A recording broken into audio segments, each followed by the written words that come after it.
Handicapper Steve here, handicapping the racing from Doncaster Racecourse here on Saturday. It is the 13th of September, 2025. Gonna look the featured fifth race, the 340 from Doncaster. But before I get on to that, remember to please follow me on Twitter at Horse Racing Kid 5 for more selections for race courses around the world.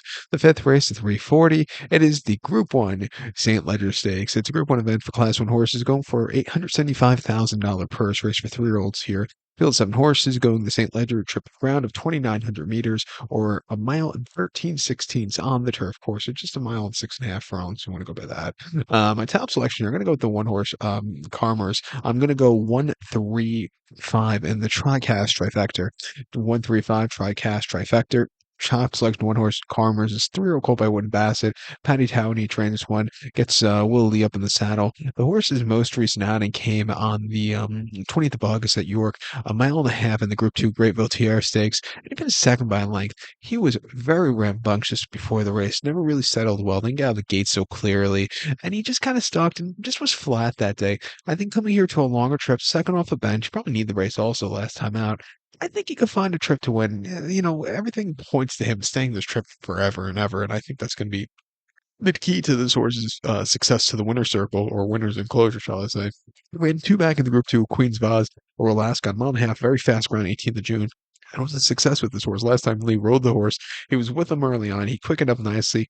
Could have probably won by more, but he didn't want to kill the horse. That was a very good run. Stepping up into Group quality horse for the first time. He ran the Yates Stakes before that, nabbing over the mile 5/8 staying back in mid-May, where he won by 3 lengths, and again from a tracking trip, he flew home clear. Very good run. Even on debut a couple weeks prior of the mile 5/8 in the main race at Ballinrobe, he won by 1.25 lengths. And again, sitting a little bit farther back, he slowly moves his way into the race, and he stayed the trip well. He's bred for the trip through and through. I think last time I just asked a little bit too much too soon. I think coming here back to the long trip, which he likes at 5-1. I think he's a very likely St. Ledger winner. I think the 3-horse Lamborn for Sean Levy and O'Brien can win also. We're playing musical chairs now for the rest of the season with the O'Brien horses, with their riders, with Ryan Moore being out. So Levy gets on this one. Also riding for O'Brien this race is Miguel Barcelona. So you're gonna have Christophe Soumillon riding for Barcelona for O'Brien. You have Mark Juan riding for O'Brien. It's gonna be interesting with the jockey bookings for him. But this horse ran most recently as an 80 cents to the dollar favorite in the Great Voltaire, but this horse stunk up the place. He finished fifth by 3 lengths. He was with them early on, setting the pace actually, and then just completely crumbled.